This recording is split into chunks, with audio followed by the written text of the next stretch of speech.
Hello dear students, कैसे हैं आप सभी। आई होप कि आप सभी स्वस्थ होंगे, खुश होंगे और क्लास के लिए तैयार बैठे होंगे। आईसीटी वर्चुअल क्लासरूम देहरादून में आप सभी का स्वागत करती हूँ। मेरा नाम है समता शुक्ला और बच्चों, हम क्लास 7th का आज स्टार्ट करेंगे चैप्टर नंबर 2 जो पहले ही स्टार्ट हो चुका है। उसके बारे में हम थोड़ा सा रिकॉल करेंगे यानी रिवाइज करेंगे और आगे उस चैप्टर को लेकर के जाएंगे। चैप्टर नंबर 1 में आपने क्या पढ़ा था बच्चों कि न्यूट्रिशन इन प्लांट्स यानी पौधे अपना पोषण किस प्रकार से करते हैं, पौधे अपना पोषण कैसे प्राप्त करते हैं। अब इस चैप्टर में हम लोगों को जंतु यानी न्यूट्रिशन, जो आपके एनिमल्स हैं वो अपना पोषण किस तरह से करते हैं उसके बारे में हमें पूरा पढ़ना है। इसमें आपको ह्यूमन सिस्टम के डाइजेशन के बारे में भी पढ़ना है कि मनुष्य अपना पाचन की प्रक्रिया किस प्रकार से करते हैं।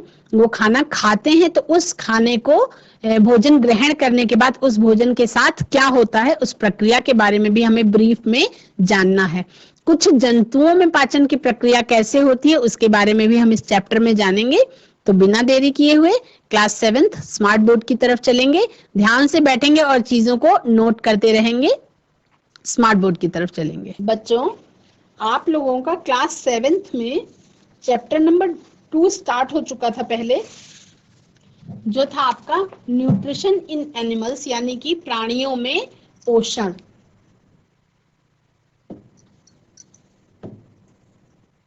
कौन सा चैप्टर था आपका? प्राणियों में पोषण। प्राणियों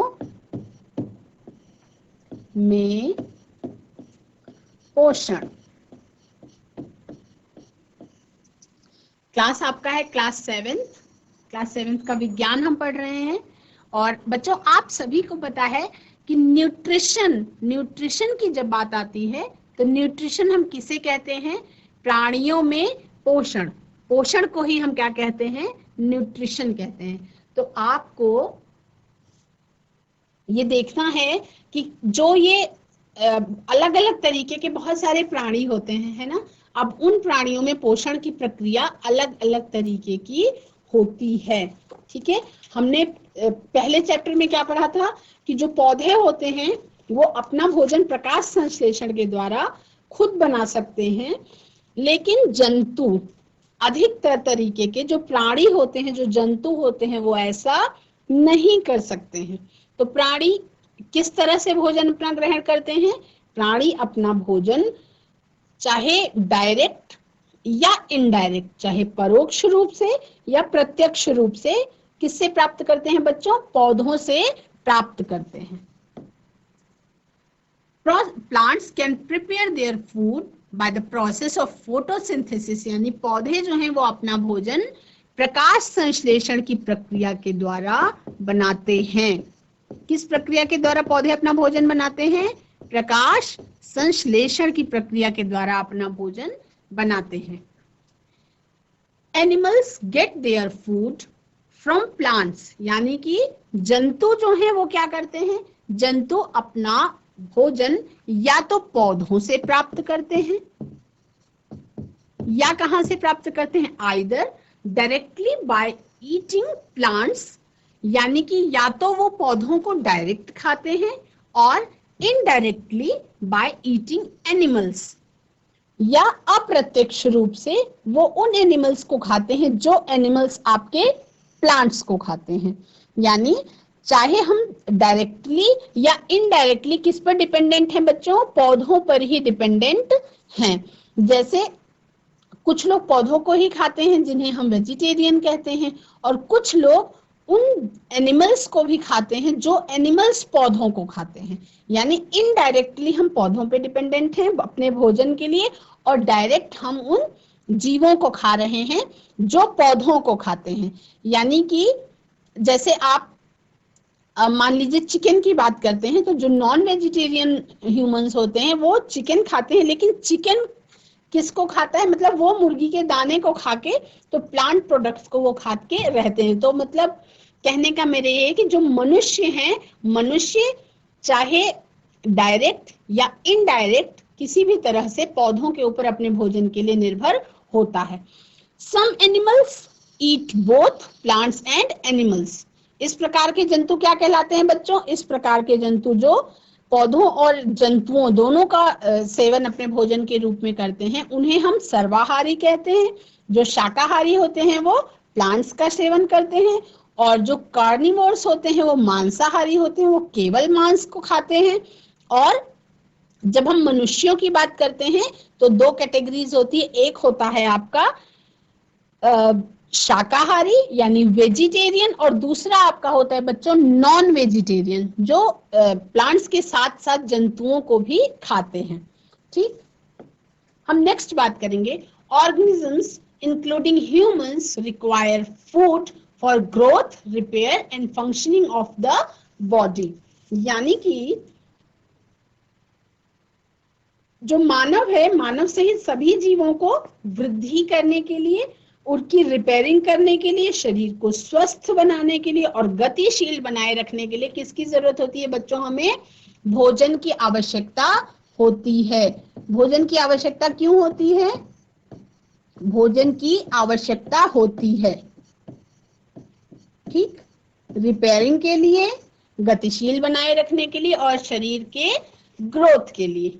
animal nutrition includes nutrition requirement, mode of intake of food and its utilization in the body। यानी कि ये जो प्रोसेस है आपका न्यूट्रिशन का, न्यूट्रिशन के प्रोसेस से आप क्या समझते हैं? क्या है वो आपका? इनटेक ऑफ फूड, यानी भोजन क्या कर रहे हैं? ग्रहण कर रहे हैं, अंदर भोजन को खाना, ठीक, और क्या करना? And its utilization in the body, यानी कि आपके शरीर के द्वारा इस भोजन का उपयोग कर पाना अपनी क्रियाओं के लिए, यही क्या कहलाता है बच्चों? यही आपका कहलाता है पोषण। तो और इसका उपयोग कर पाना, भोजन ग्रहण करना और इसका शरीर द्वारा उपयोग, शरीर द्वारा उपयोग क्या कहलाता है आपका? कहलाता है बच्चों पोषण। यही आपका पोषण कहलाता है, जिसे आप क्या कहते हैं? न्यूट्रिशन कहते हैं, कहलाता है। अब फूड में क्या क्या कंपोनेंट्स होते हैं, यानी कि भोजन के मुख्य घटक क्या क्या हैं? कंपोनेंट्स का मतलब आपका घटक। तो भोजन के मुख्य घटक क्या क्या हैं? आपका हो गया पहला कार्बोहाइड्रेट, कार्बोहाइड्रेट आप सभी ये चीजें पहले से जानते हैं। प्रोटीन, प्रोटीन्स, फिर आपका हो गया विटामिन्स, फिर आपका बच्चों आ गया मिनरल्स, जिन्हें हम हिंदी में क्या कहते हैं? खनिज लवण कहते हैं। उसके बाद आपका आता है फैट्स यानी कि वसा, और आपका आता है बच्चों फाइबर और रफेज, जिसे हम क्या कहते हैं? हिंदी में कहते हैं रूक्षांश, और उसके बाद आपका वाटर यानी कि जल। ठीक, इसमें से आपके कार्बोहाइड्रेट, प्रोटीन और ये वसा, ये तो आपको थोड़ा ज्यादा मात्रा में चाहिए होते हैं, लेकिन आपके विटामिन्स और फाइबर और पानी तो सबसे ज्यादा चाहिए होता है। तो विटामिन्स और मिनरल्स जो हैं ये आपके सूक्ष्म पोषक तत्वों की कैटेगरी में आते हैं। पोषण क्या कहलाता है? भोजन को खाना और इसका आपके शरीर के द्वारा उपयोग ही क्या कहलाता है बच्चों? पोषण कहलाता है। ठीक, तो इसमें क्या होता है? आप जो भी भोजन खाते हैं, बहुत ध्यान से सुनेंगे इस बात को, आप जो भी खाना खाते हैं उस खाने में कुछ न्यूट्रिएंट्स होते हैं, जिन्हें हम क्या कहते हैं बच्चों? पोषक तत्व कहते हैं।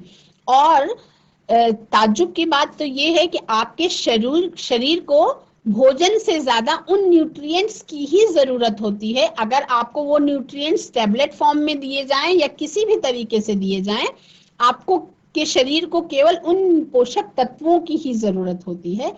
इसीलिए हम लोग खाना तो बहुत सारा खाते हैं, लेकिन उसमें कुछ पार्ट जो है वही आपके शरीर के लिए यूज होता है, और बाकी का पार्ट क्या होता है? वो एक्सक्रीट आउट हो जाता है, यानी कि उसको फ्लश आउट कर देता है हमारा शरीर।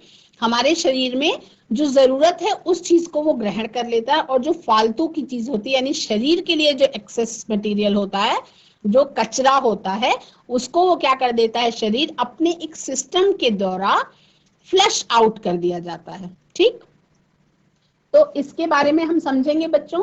डाइजेशन कौन सी प्रक्रिया होती है हमारे शरीर में, होती है भोजन को पचाने के लिए पाचन की प्रक्रिया, पाचन की क्रिया होती है डाइजेशन, जिसे हम क्या कहते हैं बच्चों, इसी को हम कहते हैं डाइजेशन।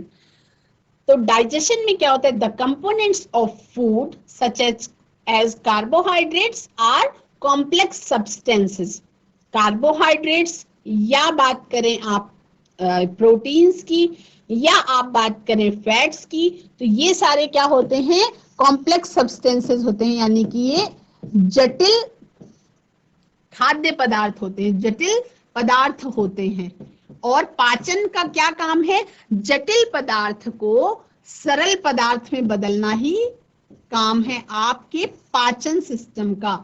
सरल पदार्थ, इसमें बदलने की जो प्रक्रिया है, यही आपका सरल पदार्थ में बदलना ही क्या कहलाता है बच्चों, पाचन कहलाता है। बदलना पाचन।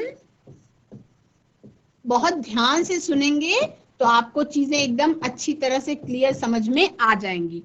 These complex substances यानी ये जटिल पदार्थ cannot be utilized as such by our body, यानी ये एज इट इज आपके शरीर के द्वारा एब्जॉर्ब नहीं किए जा सकते। ठीक, तो दे आर ब्रोकन डाउन, वो क्या कर दिए जाते हैं, जटिल पदार्थ आपके सरल पदार्थों में तोड़ दिए जाते हैं। दे आर ब्रोकन डाउन, ये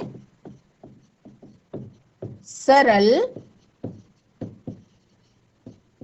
पदार्थों में ब्रेक डाउन कर दिए जाते हैं, यानी कि तोड़ दिए जाते हैं, तोड़ दिए जाते हैं। ठीक, the break down of complex components, यानी कि जटिल पदार्थों के तोड़ने की प्रक्रिया into simpler substances, the breakdown of complex components, the breakdown of complex components यानी जटिल पदार्थों को of the food, आपके भोजन के अंदर मौजूद जटिल पदार्थों को तोड़ने की जो प्रक्रिया है into simpler substances, यानी कि जो जटिल पदार्थों को सरल पदार्थों में तोड़ने की प्रक्रिया है, वही प्रक्रिया is called the process of digestion, यानी कि ये आपकी प्रोसेस कहलाती है डाइजेशन, जिसे हम क्या कहते हैं, पाचन कहते हैं। तो आप सभी को समझ में आ गया कि पाचन क्रिया एक्चुअल में कौन सी क्रिया होती है। आप जो भोजन में जटिल पदार्थों को ग्रहण करते हैं, उन जटिल पदार्थों को सरल पदार्थों में तोड़ करके आपके शरीर के अब्जॉर्प्शन के लायक बनाना ही क्या कहलाता है बच्चों, पाचन की प्रक्रिया कहलाती है।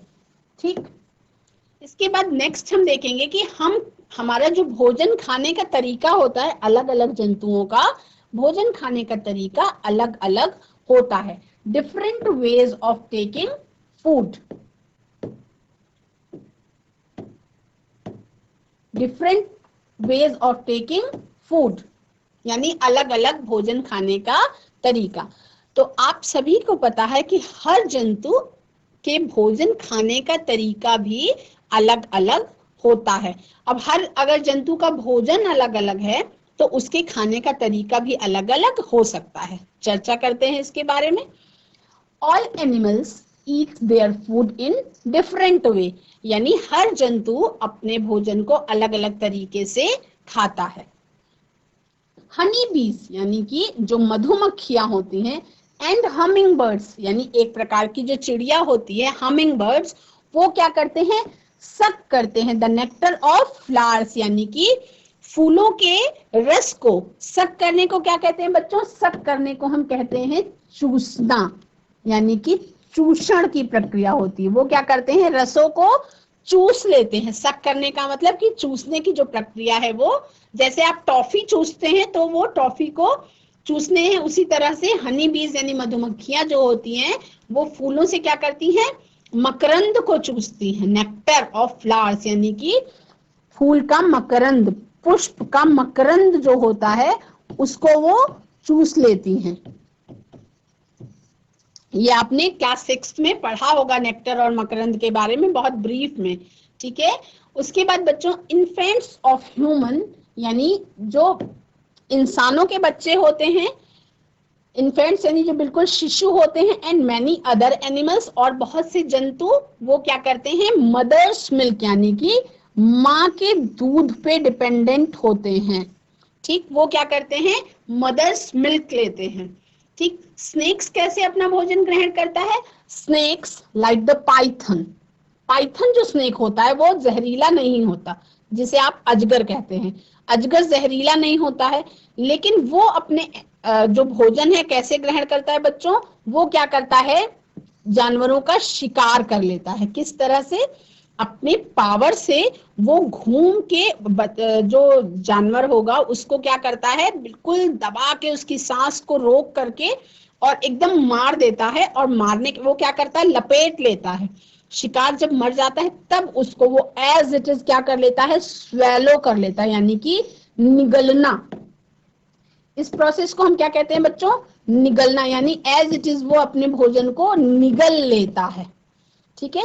Some aquatic animals filter tiny food particles, यानी वो क्या करते हैं, जो उनके आसपास के वातावरण में छोटे छोटे फूड पार्टिकल्स होते हैं जो उसके आसपास तैरते रहते हैं, उनको वो क्या करते हैं, छान के ग्रहण कर लेते हैं। एंड फीड अपॉन देम, यानी वो क्या करते हैं, जो आसपास खाद्य पदार्थ तैर रहे होते हैं उन्हीं को वो छान करके ग्रहण कर लेते हैं। तो कहने का मतलब ये है कि अलग अलग जंतु अलग अलग प्रकार से अपना भोजन ग्रहण करते हैं। ठीक, जैसे आपका चींटी है बच्चों, वो क्या करती है, धीरे धीरे खाना को, आटे डाल दीजिए तो आटे को खा लेती है। फिर चील है, वो क्या करता है, आपका अपघटक का काम करता है। वो क्या करता है कि जो भी सड़े गले, मतलब कोई अगर मान लीजिए कोई जंतु मर गया है तो उसके मृत को अपना आहार बना लेता है। फिर जू है, क्या है आपका, पैरासिटिक है।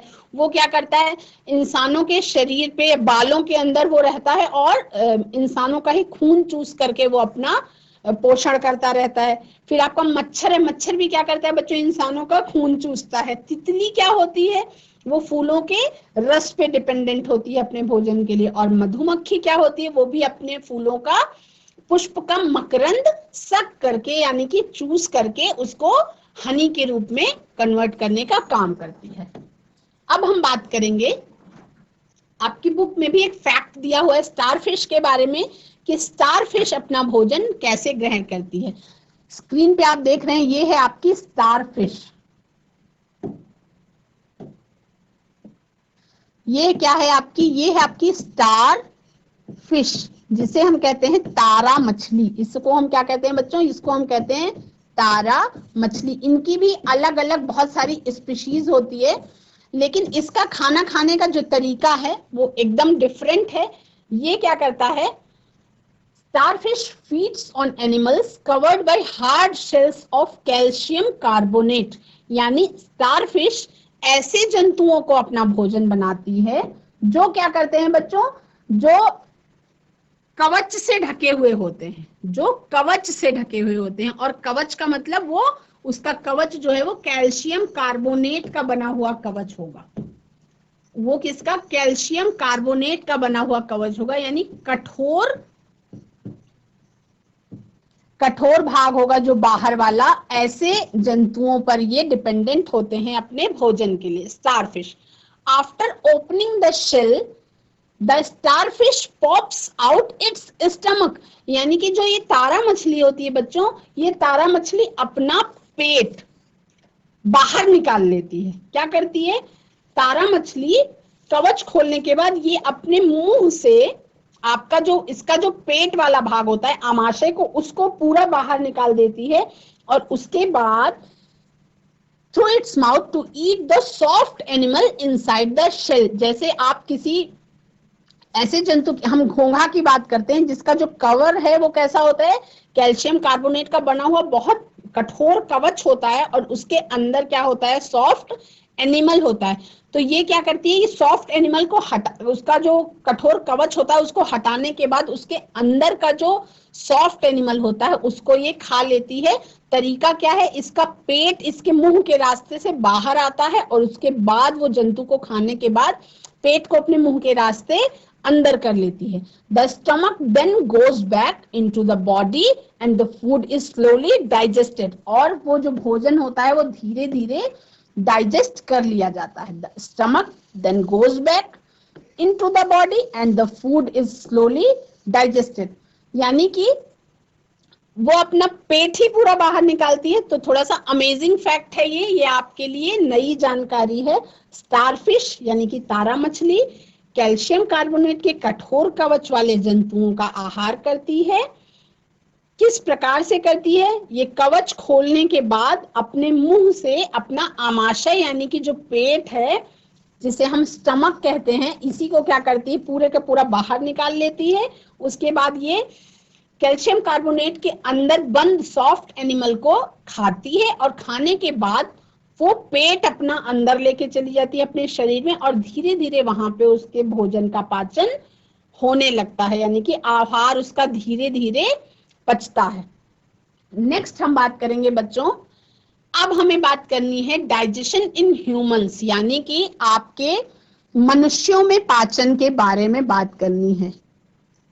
हमें किसके बारे में बात करनी है, हमें बात करनी है मनुष्यों में पाचन के बारे में। ठीक, हमें किसके बारे में बात करनी है, पाचन प्रक्रिया किसके अंदर हो रही है, मनुष्य के अंदर, किस तरह से हो रही है इसके बारे में हमें जानना है। इसमें मनुष्य, हमें अपने बारे में जानना है ना, बेसिकली हमें अपने बारे में जानना है कि हम जो खाना खाते हैं उस खाने के साथ क्या होता है, हमको ये जानना है। तो we the humans eat our food, we the humans eat our food, यानी हम अपना भोजन खाते हैं through the mouth, then digest our food and utilize for the body, यानी जो हम इंसान हैं हम अपना भोजन कैसे करते हैं बच्चों, मुंह के द्वारा खाते हैं और उसके बाद उस भोजन को पचाते हैं और शरीर के लिए उसका यूज हो जाता है। The unused part of the food are excrete out. आप सभी को पता है जो भी आपके शरीर के लिए जरूरी पोषक तत्व है वो हमारी पाचन प्रक्रिया में शरीर के द्वारा ले लिया जाता है और जो एक्सेस फूड मटेरियल है जो आपको जरूरत नहीं है वो बिना इस्तेमाल किया हुआ पार्ट फूड का एक्सक्रीट आउट कर दिया जाता है या फ्लश आउट कर दिया जाता है। The food passes through a continuous canal which begins at the buccal cavity, यानी कि आपकी जो मुख गुहिका होती है कहां पर होती है, ये बक्कल कैविटी को हम क्या कहते हैं बच्चों, बक्कल कैविटी को हम कहते हैं मुख गुहिका, यानी हमारे मुंह के अंदर का जो भी भाग है जिसमें आपका टीथ आता है, टंग आता है, आपकी सलाइवरी ग्लैंड्स आती हैं, वो सारी की सारी बक्कल कैविटी के अंदर आती हैं। And ends at the anus, ठीक, और जो आहार नाल होती है वो एनस पे एंड हो जाती है।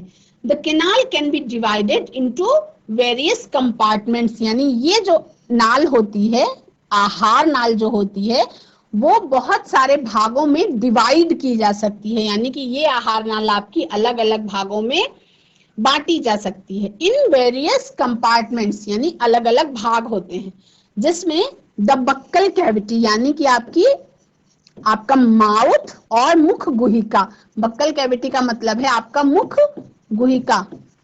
तो पाचन हमारा कहां से शुरू हो जाता है, हमारे मुंह से ही हमारा भोजन का पाचन शुरू हो जाता है।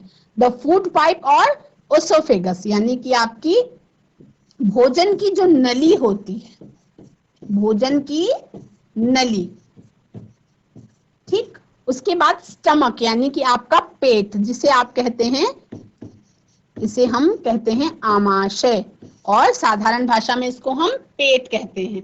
उसके बाद small intestine, large intestine ending in rectum and anus, यानी कि स्मॉल इंटेस्टाइन जिसे हम क्या कहते हैं बच्चों, इसको हम कहते हैं आपका छोटी आंत, छोटी आंत, और लार्ज इंटेस्टाइन को हम क्या कहते हैं, इस लार्ज इंटेस्टाइन को हम कहते हैं बड़ी आंत।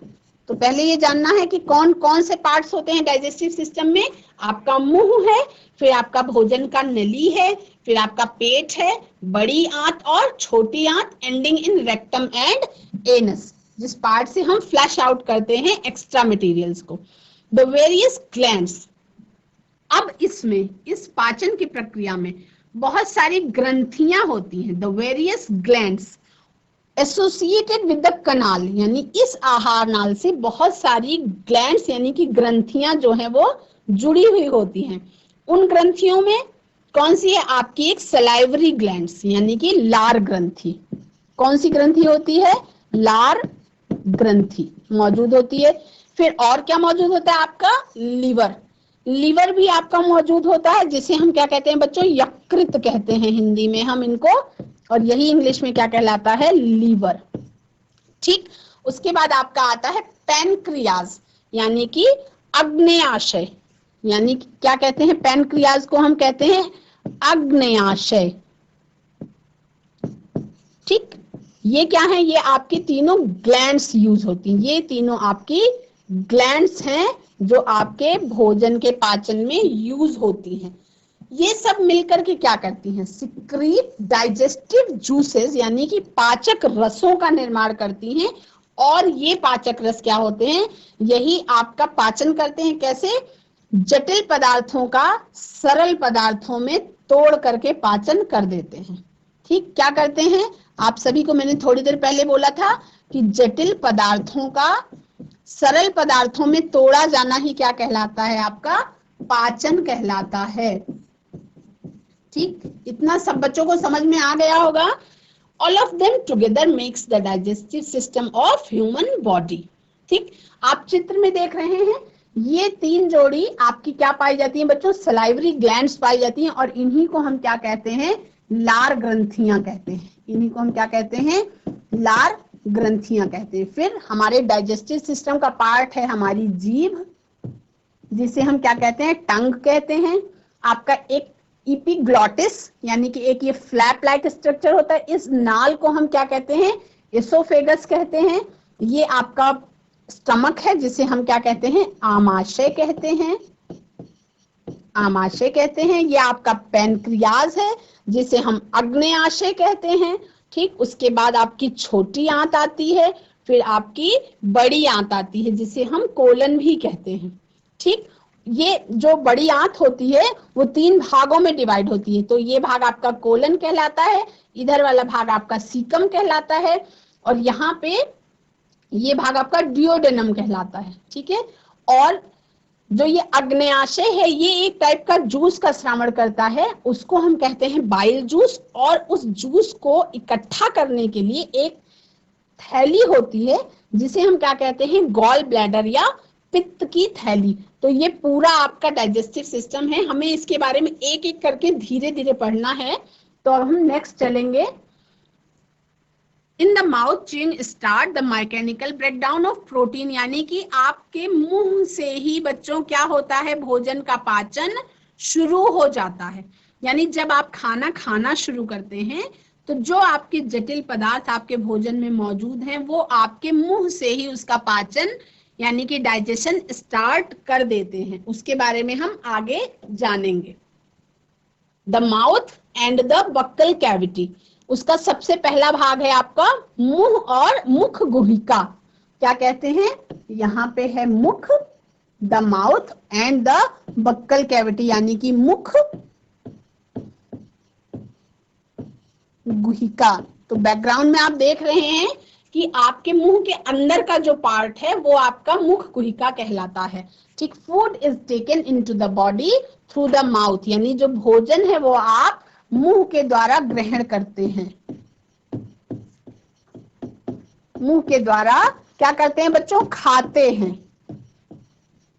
ठीक, the process of taking food into the body is called ingestion, यानी कि इसको हम क्या कहते हैं, अंतर्ग्रहण। खाना खाने की जो प्रक्रिया है वो क्या कहलाती है, आपकी अंतर्ग्रहण की प्रक्रिया कहलाती है।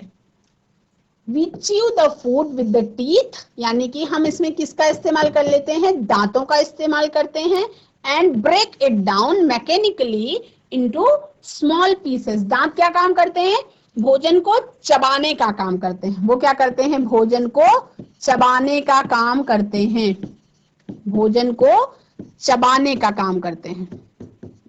ये जो आपको दांत पूरा ये दिखाई दे रहा है, ये जो दांतों का ये स्ट्रक्चर दिखाई दे रहा है, ये क्या करता है, आपको भोजन को चबाने का काम करता है।